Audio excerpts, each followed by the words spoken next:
Charlie Chaplin అనగానే చాలామందికి హాస్యనటుడిగా మాత్రమే తెలుసు. కానీ సినీ పండితులకు ఆయన ఒక all time greatest cine artist. నటుడిగా, స్క్రీన్ ప్లే రైటర్గా, మ్యూజిక్ డైరెక్టర్గా, డాన్సర్గా, ప్రొడ్యూసర్గా ఇలా సినిమాకు సంబంధించిన అన్ని విభాగాల్లో ఆయన తిరుగులేని నైపుణ్యాన్ని ప్రదర్శించాడు. సినిమానే తన ప్రపంచంగా జీవించాడు. చార్లీ గొప్పతనం ఎక్కడ కనిపిస్తుందంటే హాస్యరస ప్రధానంగా సినిమాని నడిపిస్తూనే చివరికొచ్చేసరికి కరుణరసంతో కంటతడి పెట్టిస్తాడు. చార్లీ సినిమా నేపథ్యం అంతా కూడా సామాన్యుడి వ్యధ ఆధారంగానే నడిచింది. యుద్ధం, ఆర్థిక మాంద్యం, పారిశ్రామికీకరణ లాంటివి సామాన్యులపై ఎలాంటి ప్రభావాన్ని చూపించాయో తన great dictator, modern times, Mansoor వాడో సినిమాల్లో చూపించారు. అద్భుతమైన ఇంపర్సనల్ లవ్, జీవితం పట్ల ఆశావాహక దృక్పథం వంటి వాటిని the kid, city lights, limelight, circus లాంటి మూవీస్లో చూపించారు. ఏప్రిల్ 16న ది గ్రేట్ చార్లీ చాప్లిన్ జయంతి సందర్భంగా సినీ రంగానికి, సమాజానికి ఆయన కాంట్రిబ్యూషన్ గురించి 3TV అందిస్తున్న చిన్న కార్యక్రమం.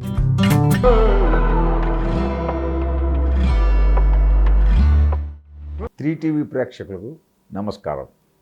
3TV వారు ఈరోజు గ్రేట్ చార్లీ చాప్లిన్ యొక్క జయంతి సందర్భంగా నన్ను ఒక 2 ముక్కలు చెప్పమని కోరటం జరిగింది. చార్లీ చాప్లిన్ ఒక తీవ్రమైన మానవతావాది. ఆయనకి హాస్యనటుడిగా పేరు ఉంది. కానీ ఆయన తీసిన ప్రతి చిత్రంలోనూ ఆ హాస్యంతో పాటు సామాజిక పరిస్థితిని, ఆ సామాజిక పరిస్థితికి మనం ఎలా స్పందించాలి, దాని పరిష్కారం ఏమిటి అనే సందేశం కూడా ప్రతి సినిమాలోనూ ఉంటుంది. కొద్దిగా చెప్పడం కాబట్టి అన్ని సినిమాలు చెప్పట్లేదు నేను. మీరు ఇప్పుడు ప్రపంచంలో జరుగుతున్న యుద్ధాన్నే చూడండి. ఎన్ని రకాలుగా ఏదో సాకు మీద బలహీన దేశాల మీద యుద్ధం కొనసాగుతుంది. అనేక మంది అమాయకులు, పసిపిల్లలు, మహిళలు, రోగులు, వృద్ధులు అందరూ కూడా దానికి బలైపోతున్నారు. ఆ ఉక్రెయిన్ వార్ కానీ, లేదంటే గజా స్ట్రిప్ పై జరుగుతున్న దాడి కానీ, దీనికి సంబంధించి ఇటువంటి యుద్ధాలు ఎందుకు జరుగుతాయి, అసలు యుద్ధాల వెనకాల ఉన్నటువంటి ఈ మార్కెట్ ప్రయోజనము, దాని వలన పెట్టుబడిదారీ విధానంలో యుద్ధాలు జరుగుతాయి అనేది చార్లీ చాప్లిన్ తీసినటువంటి ఒక సినిమా మషూర్ వర్దో, VRDOUX అంటే అది ఫ్రెంచ్లో వెర్దూ అంటారు. వెర్దూ అంటే ఒక సాఫ్ట్ వర్మ్ అనేది.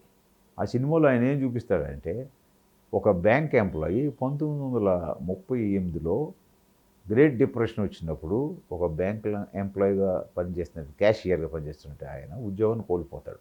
అనేక మంది ఉద్యోగాలు కోల్పోతారు. ఇంకా ఆయనకి జీవనోపాధి లేదు.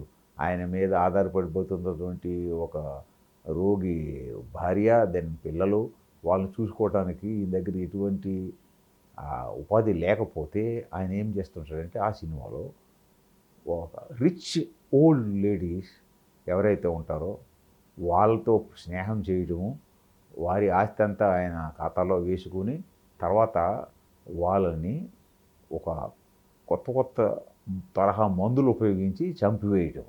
ఇలాగ కొంతమంది చంపేసిన తర్వాత ఆయన దొరికితే కోర్టులో కేసు అవుతుంది.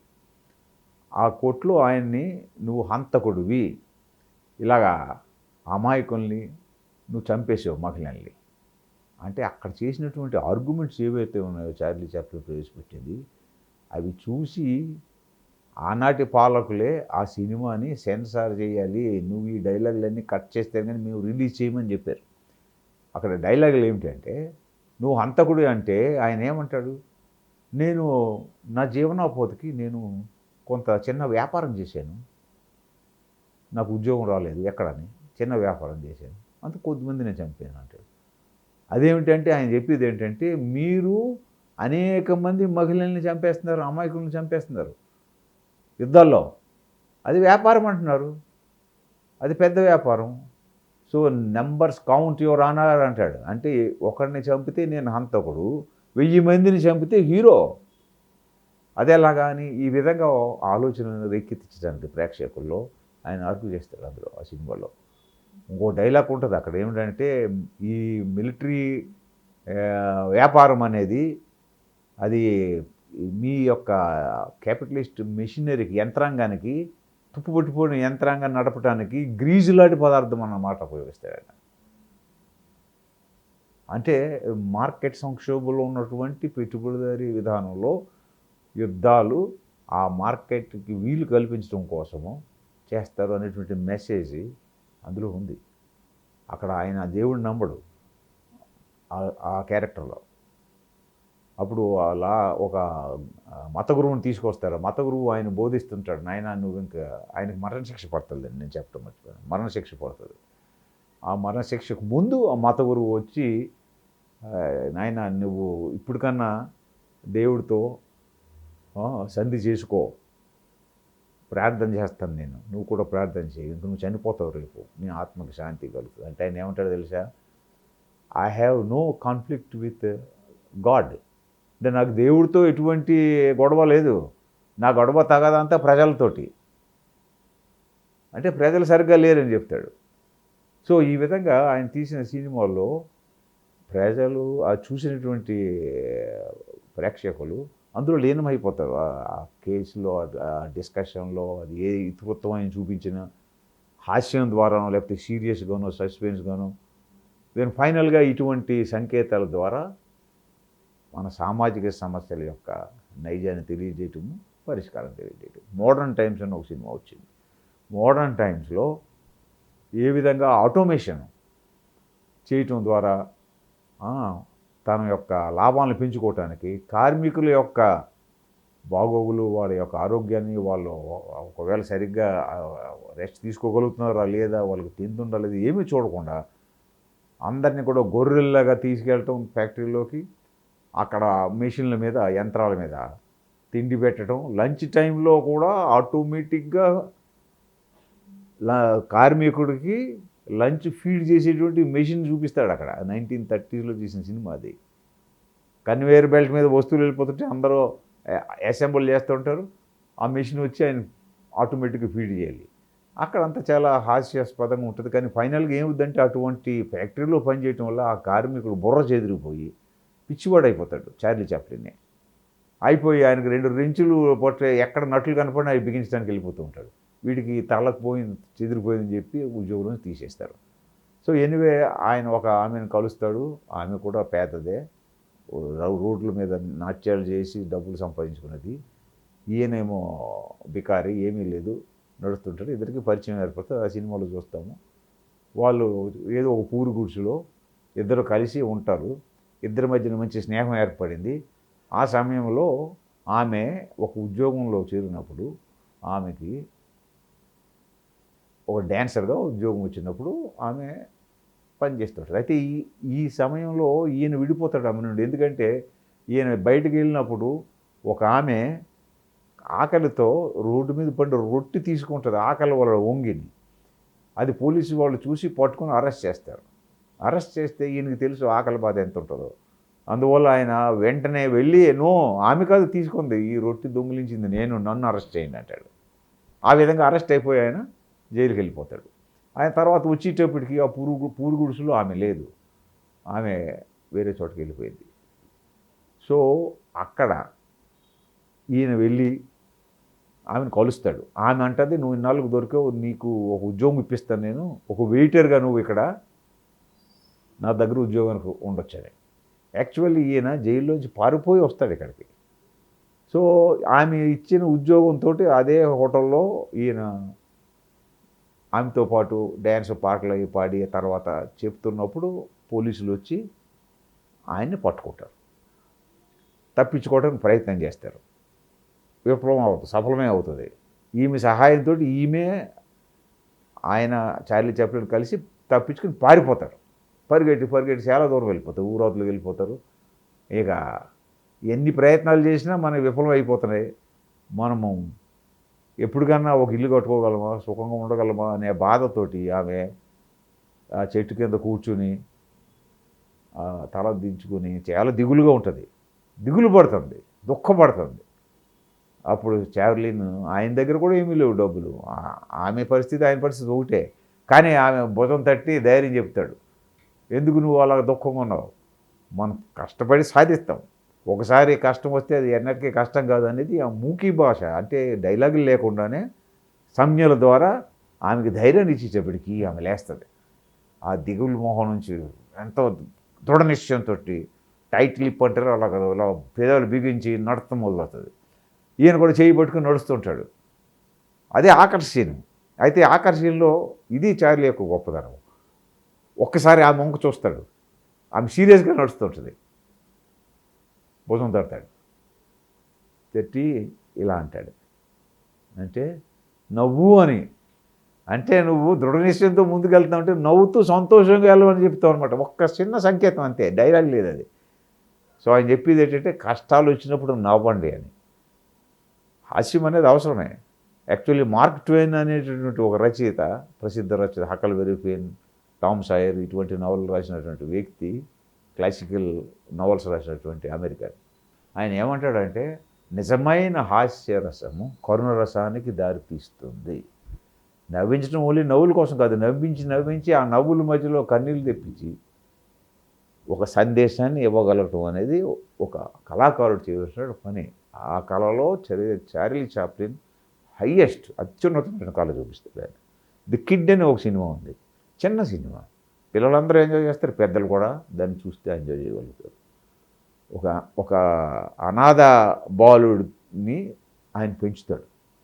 పెంచినప్పుడు ఆయనకి ఆ అనాథ బాలుడికి, ఈయన కూడా బికారే, డబ్బులు లేవు, ఈయన తినడానికి తిండేది, అయినా కూడా ఆ బాలుడి యొక్క పోషణ భారాన్ని తీసుకుని పెంచి పెద్ద చేస్తాడు. 5 ఏళ్ళ బాలుడు అయిపోతాడు ఆయన. ఆ తర్వాత తల్లి వెతుక్కుంటూ వస్తుంది అనాథాశ్రమంలో. ఒకనాడు వదిలేసినటువంటి తల్లి తండ్రి గుర్తించలేదు బిడ్డని, అందువల్ల అక్కడ వదిలేస్తుంది ఆమె.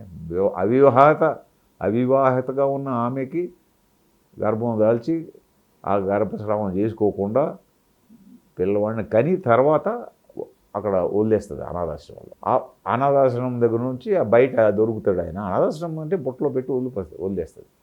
ఈ చార్లీ చాప్లిన్ పికప్ చేసుకుని పెంచి పెద్ద చేశాడు.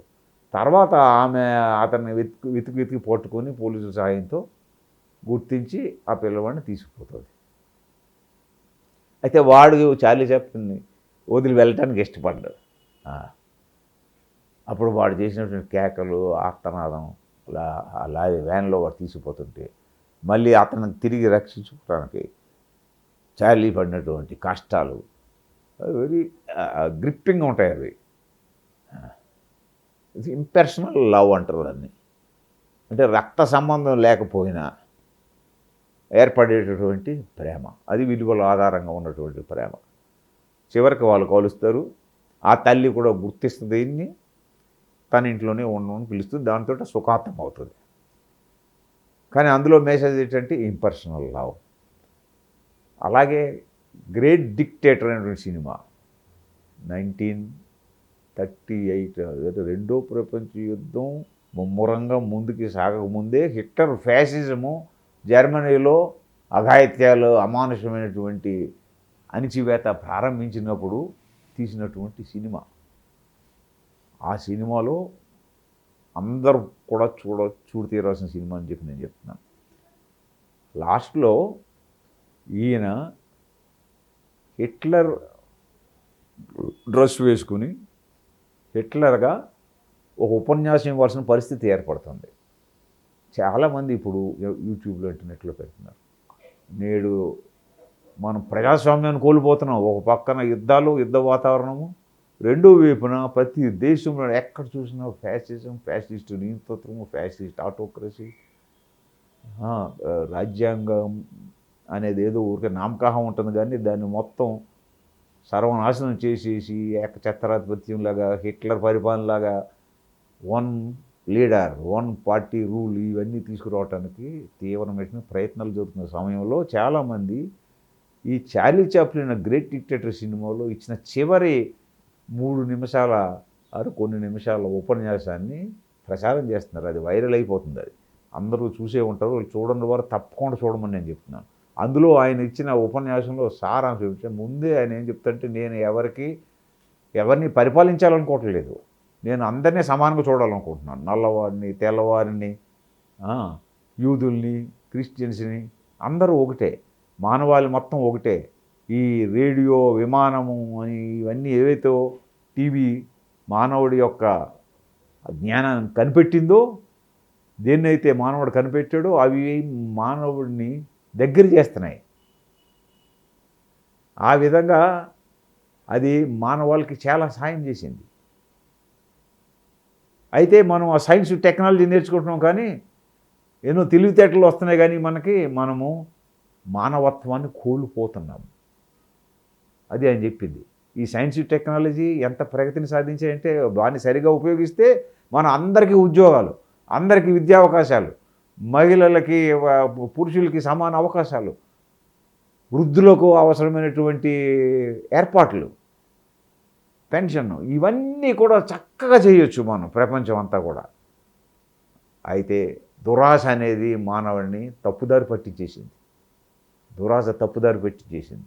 నేను ఇందాక చెప్పిన డిమాండ్లు ఏవైతే ప్రజలకు నెరవేర్చాలో ఆ సైన్స్ను ఉపయోగించి వాటిని అన్నింటినీ ప్రచారం చేస్తూ ఇవి మేము చేసి పెడతామని చెప్పి దుర్మార్గులు, దుష్టులు అధికారానికి వచ్చారు. ప్రపంచాన్ని మేము విముక్తి చేస్తామని వచ్చారు, కానీ వారిని వారు విముక్తి చేసుకుంటున్నారు. వాళ్ళు ప్రజలను మాత్రం అంధకారంలో ముంచేస్తున్నారు. ఇది ఎన్నాళ్ళు? ఇది ఇలా ఉండటానికి లేదు. ఇలా వచ్చినటువంటి డిక్టేటర్స్ విల్ డై అని ఖచ్చితంగా చెప్తాడు. అప్పటికి ఇంకా అందరూ హిట్లర్ యొక్క ఈ పాశవిక ఫ్యాసిజం ఓడిపోద్దని ఎవరు అనుకోవట్లేదు ప్రపంచంలో. ఆ సమయంలో చార్లీ చాప్లిన్ ముందుగానే ఈ దురాశతో కలలుగన్న దుర్మార్గుల కళలన్నీ కూడా భస్మీపటలం అయిపోతాయని ఆమె ఆ స్పీచ్లో చెప్పడం జరుగుతుంది. చెప్పి అక్కడ హాజరైనటువంటి లక్షలాది మంది ప్రజలు ఎవరైతే మీటింగ్లో ఉన్నారో, రేడియోలో ప్రపంచం అంతా వెళ్ళిపోతుంది ఆ ఉపన్యాసము. అక్కడ హాజరైన వాళ్ళందరినీ ఉద్దేశించి చెప్తారు, సోల్జర్స్ ఫైట్ ఫర్ డెమోక్రసీ అంటాడు. మీరు డెమోక్రసీ కోసం పోరాటం చేయండి. మన మీదున్నటువంటి ఈ గాఢ ఛాయలు ఏవైతే ఉన్నాయో అవి వెళ్ళిపోతాయి, ఆశాకిరణం కనపడుతుంది. ఈ విధంగా చాలా పాజిటివ్గా ప్రజల్ని మీరు నిలబడాలి. మీకు అన్నీ ఉన్నాయి, మీరు యంత్రాలు తయారు చేశారు, కానీ యంత్రాలు తయారు చేసి అక్కడితో ఆగిపోదు. మీ యంత్రాలు తయారు చేసిన శక్తి కలిగిన మీరు, మానవాళికి అవసరమైన అన్నీ తయారు చేయగలిగిన శక్తి కలిగిన మీరు ప్రపంచాన్ని మార్చుకోగలరు. కాబట్టి డెమోక్రసీ కోసం ఫైట్ చేయండి. ఒకరినొకరు అణిచివేయడానికి ఒక కులం పేరో మతం పేరో చిచ్చు పెట్టుకుని అక్కడ మానవాళి మొత్తం బలైపోకుండా కాపాడుకోవాల్సిన బాధ్యత మీది. మీరు చేయగలరు, రండి అని చెప్పి చాలా ఆవేశంగా అది అంతమవుతుంది. ఆ సినిమా లాస్ట్ సీన్ అది. ఈ సందేశాన్ని చాలామంది మెచ్చుకున్నారు. ఈ సినిమా విడుదలైన ఒక 10-20 సంవత్సరాల తర్వాత, రెండో ప్రపంచ యుద్ధం ముగిసిపోయిన తర్వాత, ఒక ధనికుడు అమెరికాలో ఆయన న్యూ ఇయర్కి గ్రీటింగ్స్ తానే ప్రింట్ చేసి మొత్తం కొన్ని వేలు బంధువులకి, మిత్రులకి అందరికీ పోస్ట్ చేసేవాడు. ఆయనకి ఎందుకో ఆ న్యూ ఇయర్ వచ్చినప్పుడు ఈ సందేశం ఏదైతే చార్లీ చాప్లిన్ ఆ సినిమాలో చాలా గాఢంగా లోతుగా ఆలోచించి ఇచ్చాడో దాన్ని ప్రింట్ చేయాలనుకున్నాడు. సో అనుమతి తీసుకొని ఆ ఉపన్యాసం మొత్తం పాఠాన్ని, ఈ new year this is the greeting from me for all, ఇది మనం ఎల్లవేళ జ్ఞాపం పెట్టుకోవాలని చెప్పినటువంటి ఉదంతము నేను ఎక్కడో చదివి తెలుసుకున్నాను. సో ఈ విధంగా చార్లీ చాప్లిన్ ఆయన సమాజం మారటానికి, సమాజం మార్పు కోసం పనిచేసిన వ్యక్తి. దేవుడిని నమ్మలేదు ఆయన, రేషనలిస్ట్. అంటే దేవుడిని నమ్మకపోతే నువ్వు వెంటనే పాడైపోతావు, మంచివాడు కాదు అనేటువంటి ఒక ప్రచారం జరుగుతుంది. నాస్తికుడు సమాజం గురించి ఎంత బాగా చెప్పాడు, ఎంత విలువైనటువంటి మాటలు, మార్గం చూపించడమే కాకుండా దానికి సంబంధించి మానవులంతా కలిసి పనిచేయాలి అనేది. రష్యాకి జర్మనీకి యుద్ధం జరిగినప్పుడు చార్లీ చాప్లిన్ ఆయన కేవలం హాస్య నటుడు కాదు, ఈ వాజ్ అన్ యాక్టివిస్ట్. రోడ్ల మీదకి వెళ్ళిపోయి అక్కడ రష్యా హిట్లర్ ప్యాసింజర్ని ఓడించడానికి తల మునుకలైపోయి మొత్తం అహోరాత్రాలు కృషి చేస్తూ రష్యన్ పౌరులు బలైపోతున్నారు అక్కడ. ఆ యుద్ధం ఇంకా ఎక్కువ కాలం కొనసాగకూడదు, దాన్ని త్వరలో అంతం చేయాలంటే హిట్లర్ని ఓడించడానికి రష్యాకి మనం మద్దతు ఇవ్వాలి అమెరికా నుండి అని చెప్పి ఆయన మీటింగ్ల మీద మీటింగ్లు పెట్టడం జరిగింది. ఓ పబ్లిక్ మీటింగ్లో చెప్తాడు ఆయన. అందరూ చూసి చార్లీ చాప్లిన్ రాగానే ఆయన హాస్య నటుడిగా పేరుంది. మిలియనర్ అయిపోయాడు ఆయన. పేద కుటుంబం నుంచి వచ్చి ఆయనకు ఉన్నటువంటి ఈ టాలెంట్ తోటి అంత పాపులర్ అయిపోతే ప్రతి టీషర్ట్ మీద, ప్రతి జగ్గు మీద, మగ్గు మీద చార్లీ చాప్లిన్, ఆయన స్టిక్కు, చెప్పులు, క్యాపు, కోటు, వస్తువులు అమ్ముకుని లాభపడ్డారు ఆయన పేరు మీద. ఎనీవే ఆయన మీటింగ్ పెట్టేటంటే వస్తారు. బహిరంగ సభ అనగానే వేల మంది వచ్చారు ప్రేక్షకులు. వెళ్ళగానే ఆయన మామూలుగా టోపీ ఇలా ఎగరేసి పట్టుకుంటేప్పటికి అందరూ తప్పట్లు. కామ్రేడ్స్ అన్నాడు ఫస్ట్ పదం ఆయన. అనగానే తప్పట్లు అందరూ వీళ్ళు వేసి తప్పట్లు పెడుతుంటే అప్పుడు అంటాడు ఆయన, now I'm telling seriously comrades అంటే ఇది హాస్యాస్పదంగా అన్నది కాదు కామ్రేడ్స్ అని. అక్కడ రష్యాలో పౌరులు, సైనికులు చనిపోతున్నారు. రష్యన్ తల్లులు తమ యొక్క పిల్లల్ని యుద్ధంలో పోగొట్టుకుంటున్నారు. అమెరికన్స్ కూడా యుద్ధంలో తమ పిల్లల్ని, తల్లులు పోగొట్టుకుంటున్నారు, తమ కుమారుల్ని. అయితే ఒక అమెరికన్ తల్లి తన కొడుకు యుద్ధంలో చనిపోతే ఎంత బాధపడుతుందో, అలాగే ఒక రష్యన్ చెల్లి యుద్ధంలో తన కొడుకు చనిపోతే ఎంత బాధపడుతుంది. ఈ రెండింటికి ఏమీ వ్యత్యాసం లేదు అనేటువంటి ట్రూ ఇంటర్నేషనలిస్ట్ ఆయన. ఇంటర్నేషనలిజం అంటే అన్ని దేశాల మీద పడి దోచుకోవటం కాదు. ఇంటర్నేషనలిజం అంటే దోపిడీకి గురవుతున్నటువంటి దేశాల్లో ఉన్నటువంటి నానా జాతుల ప్రజలు, సమస్త ప్రపంచంలో ఉన్నటువంటి దోపిడీ గురైన కార్మిక వర్గము, కర్షకులు, మధ్యతరగతి వర్గం ప్రజలు, ఉద్యోగులు, వీళ్ళందరూ ఐక్యం కావాలి. సో అటువంటి అంతర్జాతీయ ఐక్యతా భావాన్ని నమ్మినటువంటి వ్యక్తి ఆయన. కాబట్టి ఆయన అలా ఉపన్యాసం ఇస్తే అనేక మంది ప్రభావితులై అమెరికన్ ప్రభుత్వం మీద కూడా ఒత్తిడి తీసుకోవడం మొదలెట్టారు. మనం యుద్ధంలో మన సైన్యాలు కూడా పంపాలని. దీని వెనకాల చార్లీ చాప్లిన్ కృషి చాలా ఉంది. కానీ ఎప్పుడైతే రెండో ప్రపంచ యుద్ధం అయిపోయిన తర్వాత చార్లీ చాప్లిన్ ఒక కమ్యూనిస్టు సానుభూతిపరుడు, కమ్యూనిజాన్ని హెచ్చరిస్తున్నాడు, రష్యాని సపోర్ట్ చేసాడు అనేటటువంటి ఒక ప్రచారం జరిగింది. దాంతో అమెరికన్ గవర్నమెంట్ వెంటనే ఈయన పేరు బదనాం చేయాలి, ఈయన పేరు ప్రతిష్ట దిగజార్చివేయాలని చెప్పి ఆయన యొక్క అంతకుముందు ఉన్నటువంటి ఒక భార్య చేత కోర్టులో కేసు వేయించి, ఏమిటా కేసు, చార్లీ చాప్లిన్తో ఉన్నప్పుడు నాకు కొడుకు పుట్టాడు, ఆ కొడుకు బాధ్యత నేను పట్టించుకోలేదు, ఆయన డబ్బులు ఇవ్వలేదని. చార్లీ చాప్లిన్ ఏమంటాడంటే అతను నా కొడుకు కాదు, మాకు అటువంటి కొడుకు పుట్టే అవకాశం లేదు అని ఈయన వాదన. ఇది 1960-70లో జరిగింది, రెండో ప్రపంచ యుద్ధం అయిపోయిన తర్వాత. కమ్యూనిస్ట్ అంటే భయపడినటువంటి అమెరికా మెక్కర్తీ పీరియడ్ అంటారు. కమ్యూనిస్టు భావాలు కలిగిన వాళ్ళందరినీ ఏరి పారాలనుకోరు దేశం నుండి.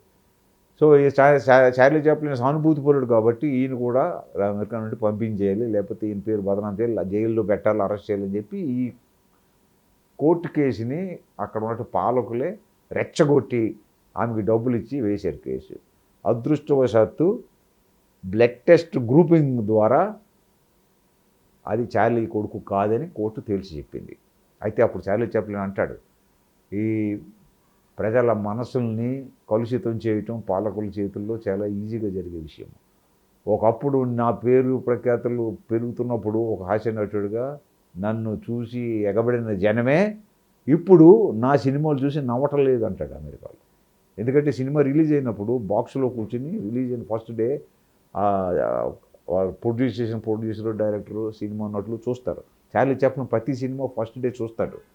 చూసినప్పుడు ప్రతి సినిమాలో ఎక్కడెక్కడ నవ్వుతున్నారు, ఎక్కడెక్కడ వాళ్ళు సీరియస్గా మెసేజ్ తీసుకుంటున్నారు అనేది ప్రేక్షకులు చూసి గమనించి నెక్స్ట్ ప్రాజెక్ట్లో ఆయన డెవలప్ చేసుకుంటాడు ఆయన. అందువల్ల ఆయన సినిమాలు ఒక్కొక్క సినిమా ముందు సినిమా కంటే ఇంకా బాగుంటుంది. సో అలాగని చెప్పి ఆయన ఈ సినిమాలు చూస్తున్నప్పుడు ఈయన కోర్టు కేసు నడుస్తున్న సమయంలో ప్రజలు నవ్వటం లేదు. అప్పుడు అర్థమైంది ఆయనకి, అంటే నా గురించి చెడు ప్రభావం వెళ్ళిపోయింది ప్రజల్లో. సో ఇంకా ఆయన అక్కడ నుంచి మూటమ్మలో సర్దుకుని వెళ్ళిపోవాలనుకుంటాడు. అక్కడ ఉన్నటువంటి అనేక పెద్ద పెద్ద స్టూడియోలు ఉన్నాయి, బిలియన్స్ ఆఫ్ డాలర్స్ ఆస్తి, అదంతా కూడా తమ్ముడికి అప్పచెప్పి నువ్వు చూసుకోమని చెప్పి ఆయన ఐరోపాకి వెళ్ళిపోతాడు. అయితే ఆ సమయంలో జరిగిన ఇంకో విషయం చెప్పాలి, ఇది చెప్పి నేను ముగించేస్తాను. ఈ సిఐఏ గూఢచారి చార్లీ చాప్లిన్ ఇంటికి వెళ్తాడు. అప్పుడు వెళ్ళి చార్లీ చాప్లిన్ అడుగుతాడు, నువ్వు ఆ, కమ్యూనిస్టు భావాలను ప్రచారం చేస్తున్నావు, నువ్వు కమ్యూనిస్ట్ పార్టీ సభ్యుడువా అని అడుగుతాడు. దానికి చార్లీ నవ్వి, మానవుల యొక్క కష్టాలను అర్థం చేసుకోవటానికి ఒక కమ్యూనిస్ట్ పార్టీ సభ్యుడిగా కానవసరం లేదు. మానవ హృదయం ఉంటే చాలు. నేను ప్రజల కష్టాల మీద సీసాను. నీ సినిమాలన్నీ పేదవారి మీదే ఉంటాయి అని అడుగుతాడు ఆయన. అప్పుడు చెప్తాడు ఆయన, మరి పేదవారి కష్టాలు తెలుసుకోవడానికి కమ్యూనిస్టే అవ్వాలా, మానవత్వం చాలదు అని వాదిస్తాడు. అప్పుడు ఈయన అంటాడు, నువ్వు మరి కమ్యూనిస్ట్ పార్టీ సభ్యుడిని కాదంటున్నావు, అయితే ఆ పలానా వీధిలో ఆ పలానా చోట ఉన్నాడు ఆయన, మరి కమ్యూనిస్ట్ లోకల్ సెక్రటరీ కదా, ఆయన ఇంటికి నువ్వు వారంకోసారి ఎందుకు వెళ్తావు? అప్పుడు ఆయన చెప్తాడు, ఆయనకి మ్యూజిక్ అంటే ఇష్టం, నాకు మ్యూజిక్ అంటే ఇష్టం, నేను వైరన్ వాయిస్తాను, ఆయన వేరే ఏదో వాయిస్తాడు, దానికోసం మేము కొలుస్తాము. ఆయన సీఐ అంటాడు, నువ్వు పార్టీ కార్డు హోల్డరు కాదా, మెంబర్ కాదా నీకు అంటాడు. ఏం చెప్తాను, నేను చెప్తాను కదా, లేదంటే సరే మరి అయితే నువ్వు మా అమెరికా పౌరసత్వం ఎందుకు తీసుకోలేదు, సిటిజన్షిప్ ఆఫ్ అమెరికా అని అడుగుతాడు. అప్పుడు ఆయన ఇచ్చిన సమాధానం చూడండి, I don't believe in national boundaries. అవునా, నువ్వు నేషనల్ బౌండరీస్ నమ్మవు అంటే, అవునా, నేషనలిజం పేరిట లక్షలాది మంది యూదుల్ని, కోట్లాది మంది అమాయకుల్ని ఊచకోత చేసి పాశవికంగా గ్యాస్ ఛాంబర్స్లో పెట్టి చంపేసారు కదా మన నేషనలిజం పేరు మీద. అటువంటిప్పుడు నేషనలిజం ప్రోగ్రెసివ్ అవుతుంది, వీ షుడ్ బి ఇంటర్నేషనల్ అనేది ఆయన మాట. మనం అంతర్జాతీయత భావంతో ఉండాలి అనేది చెప్తే ఆయన వదలడే సిఐడి. ఆయన అంటాడు, నువ్వు ఇలాగ అంతర్జాతీయ అంతా ప్రపంచం అంతా అంటున్నావు, అమెరికాది ఏమీ లేదంటున్నావు, నువ్వు చేసిన వ్యాపారం అంతా అమెరికాలోనే కదా, నువ్వు సినిమాలన్నీ ఇక్కడే తీసావు, నీకు వచ్చిన లాభం అంతా ఇక్కడ సినిమాలు తీయటం ద్వారా అని చెప్పి ఆయన మళ్ళీ తిరిగి ఓడించడానికి ప్రయత్నం చేస్తే, చార్లీ చాలా తెలివైన వాడండి, ఆయన వాదనలు ఓడించడం కష్టం. ఇమ్మీడియట్లీ ఆయన ఏమంటాడంటే, అవును కరెక్టే, నా సినిమాల నుండి నాకు చాలా కోట్ల డాలర్ల లాభం వచ్చింది, అయితే ఆ లాభం రావడానికి నేను అమెరికాలో సినిమాలు తీసినందుకు కాదు, అమెరికాలో సినిమాలు తీసాను కరెక్టే, కానీ నాకు నా సినిమాలు ప్రపంచం అంతా ఆడతాయి. సో నా సినిమాల టికెట్లు ప్రపంచ ప్రజలందరూ తీసుకున్నారు, వాళ్ళు ఇచ్చిన డబ్బులు ఆదాయం plus my dear friend, my dear brother, do you know that out of my income huge amount I pay tax to your American government. అంటే ఆయన ఇది మన అమెరికన్ గవర్నమెంట్ అనలేదు, యువర్ అమెరికన్ గవర్నమెంట్ అన్నాడు. ఆ తర్వాత ఇంకా అక్కడ నుంచి వెళ్ళిపోయాడు. సో చార్లీ చూపించినటువంటిది కేవలం మానవతావాదం కాదు, తీవ్రమైన మానవతావాది. ఆయన కమ్యూనిస్టు నీతి నైతిక దగ్గరకు వస్తున్న వ్యక్తి. గాంధీని కలిసినప్పుడు ఒకసారి ఆయన అడుగుతాడు, గాంధీని రెస్పెక్ట్ చేస్తాడు, బాపూజీ నువ్వు చేసినవన్నీ బాగానే ఉన్నాయి, అయితే నువ్వు పారిశ్రామికీకరణ ఎందుకు వ్యతిరేకిస్తున్నావు అంటావు. పారిశ్రామికీకరణ అనేది ప్రోగ్రెస్, పారిశ్రామికీకరణ లేనిదే సమాజం ముందుకు పోదు. చార్లీ చాప్లిన్ అత్యుత్తమమైనటువంటి కళాకారుడు, ఆయన ఆ కళలో జీవించినటువంటి వ్యక్తి. ఆయనకి అనేక విషయాల్లో ప్రవేశం ఉన్నది. ఆయన సినిమా రచన ఆయనదే. ఆయనే ఎక్కడన్నా సామాజిక సంఘటన చూసినప్పుడు ఆయన మనసులో మెదిలినటువంటి భావాలని ఒక కథగా రాసుకునేవాడు. ఆయనే రచయిత, ఆయనే యాక్టర్, ఆయనే డైరెక్టర్, ఆయనే ఎడిటర్, మ్యూజిక్ కూడా ఆయనే. సో అన్ని విధాలుగా ఆయన ఆ సందేశం ఏదైతే ఇవ్వాలనుకున్నాడో దాన్ని చక్కగా ఇచ్చేవాడు. అనేక మంది ఆళ్ళు కిక్కిరిసిపోయేది వెళ్ళి ఆయన చిత్రాలు చూసేవారు, ఆ మెసేజ్ని పొందుతుండేవారు. ఆయన అలా చేయగలిగిన కారణం ఆయనకి మానవాళి ఏళ్ళ అమితమైన ప్రేమ ఉంది. సమస్యల్లో ఉన్న సమాజాన్ని మార్చుకోవాలనేటువంటి తపనతో ఆయన ఈ విధంగా మొత్తం అంకితం అయిపోయాడు. అన్ని విధాల అంగాంగం దాని గురించి పనిచేసింది ఆయనలో. సో ఆయన గొప్ప కళాకారుడు, గొప్ప మానవతావాది. ఆయన జీవితం నుంచి కూడా నేర్చుకోవాల్సినవి ఎన్నో ఉంటాయి. ఆయన చెప్పిన విషయాల్లో మానవుడు తను అనుకున్నది సాధించగలడు అనేది. ఈనాడు కష్టాలు వస్తే అవి పోతాయి మళ్ళా రేపు అనేటువంటిది టెంపరీనెస్ ఆఫ్ ఈవెంట్స్, అది మనకు బాగా కనపడుతుంది ఆయన. సో అది తప్పకుండా ఆ సినిమాలు చూసిన వ్యక్తి ఆయన ఇష్టపడతాడు, ఆనందించడమే కాకుండా మనం సమాజంలో మనం బతకగలము, ఏమైనా చేయగలము. ఈ కష్టాలకి మనము డుల్లిపోనవసరం లేదు, మనం కుంగిపోనవసరం లేదు అనేటటువంటి ఆప్టిమిస్టిక్ మెసేజ్ నోట్తో ఎండ్ అవుతుంది ఆయన. సో ఆ విధంగా ఆయన సమాజానికి చాలా ఆయన ఆ సినిమాలు ఆయన యొక్క బోధనలో అవసరం అనేది నా యొక్క ఆలోచన.